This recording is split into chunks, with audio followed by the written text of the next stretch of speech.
A day in the life with Mommy Pretty. Okay. Op, naisubsob dyan ba isa? Naisubsob. Kanya dagito yung mulmula dito eh.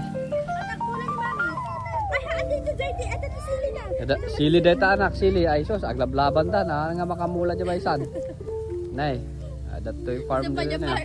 Per day, diba per day? Supaya ka no, per day na dati yung mulmulat din eh oh. Oh, surut ka ni mami, surut ka ni mami. Ayan, buntot ng buntot ang ating bulilit. Tapos andyan naman yung daddy. Habon ng habon. Lakad ng lakad. Lakad ng lakad ang ginagawa ng aking baby tooth. At ayan o, nakuli na ako sa mga nagtatanim kasi buntot ng buntot. At ayan, hindi mapakali. Ang aga namin nagising kanina. Kaso lang mas maaga yung mga kasama kong na tanim dyan. Ayan, ang aking bulilit.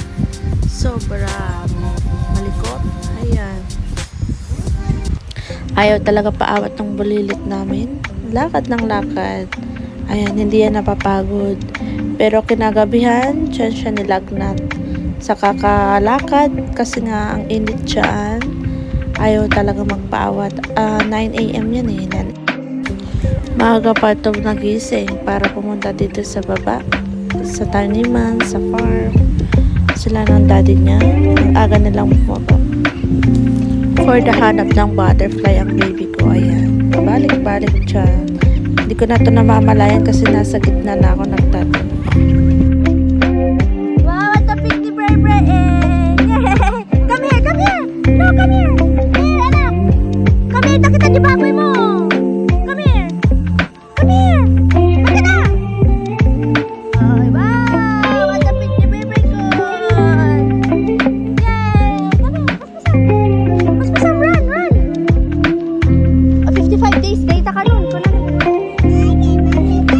Oh, katalipid mo. Wow! At the piggy bear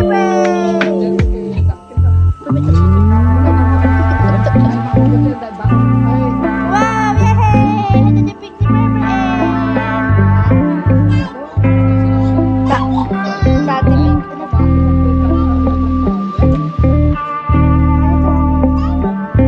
Daddy pig na. Daddy pig dito. Anak ko, anak ko. Bebe, ano? Hindi talaga napapagod ang aking baby loves. Lakad ng lakad yan sa harapan ng kulungan ng baboy. Ano dito si Bebe? Mapangkadunag? Kahit mga pandunag, Jepe? Sabi ko si Kajay?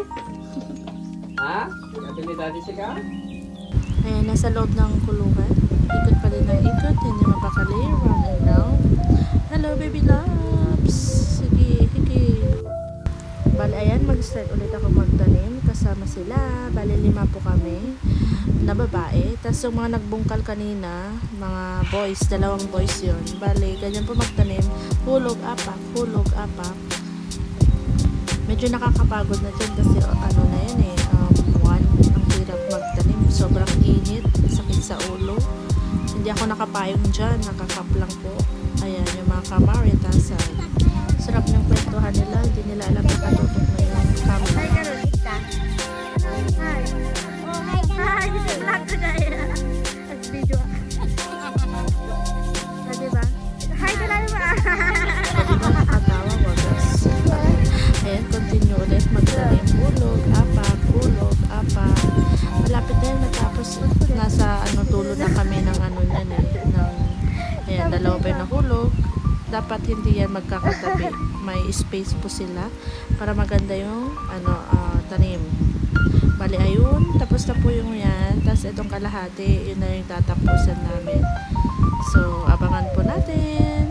Ayan, sa mga taong mapaghusga, baka sabihin for the video lang po. Ayan, nagtanim po talaga ako dyan. Walang pumilit, walang nagutos, kundi ako lang po talaga. Ang sarap po kasi balikan. Kasi nung bata ako, sumasama ako sa mga kapitbahay namin para magtanim. Tapos may sahod, gagamitin namin sa school, pangbaon, pangbili ice candy. Pahinga mo. Ayan, napagod ako dyan eh. Kasi sobrang init. Tapos ayan, yan na lang yung tinatapos namin sa dulo. Ayan, busy ang aking partner dyan. Kinakatya yung tubo para paglagyan ng pagkain ng baboy para hiwala yung tubig at pagkain. Ayan, ang aking bulilit. Ikot na naman ang ikot, tapos sisilip sa mga baboy. At sasabihin si Daddy, baboy. Very good talaga ang baby, alam na alam. Tapos na aming pagtatanim. Ayan, di pa ako nagpalit dyan. Anong oras na, pang bahay pa. Sa wakas, tapos na. Ayan na po. Yan po tayo. Yaw. Yan. Pauwi na po. Say hi, anak. Bye-bye. Ayan, pauwi na po kami. Salamat sa nanonood. Sana subaybayan nyo pa po more videos.